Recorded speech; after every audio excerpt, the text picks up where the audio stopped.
استاذ صلاح، الحمد لله على السلامه، خليك مرتاح. الف سلامه على حضرتك. الف سلامه عليك، الله يخليك. الحمد لله على سلامتك. احنا عملنا العمليه الحمد لله، امورنا تمام. الحمد لله. التعليمات بتاعتنا في الورقه اللي مع حضرتك تمام. العلاج نبتدي فيه النهارده بالليل ان شاء الله.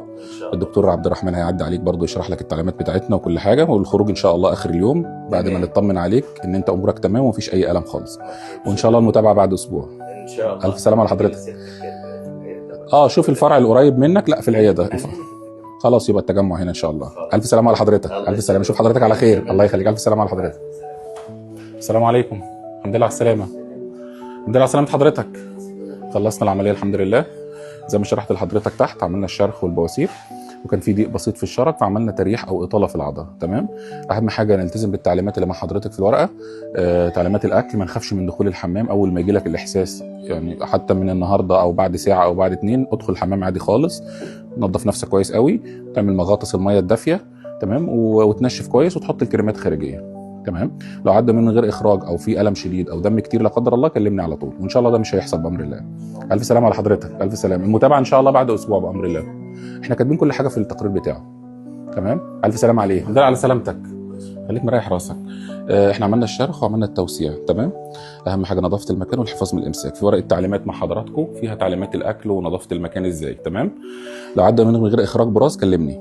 خلاص، يومين من غير اخراج براز. ان شاء الله المتابعه بعد اسبوع بامر الله.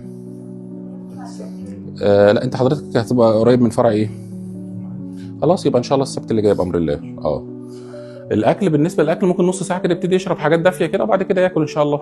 ياكل الحاجات اللينه اللي احنا كاتبينها في الورقه تمام. الف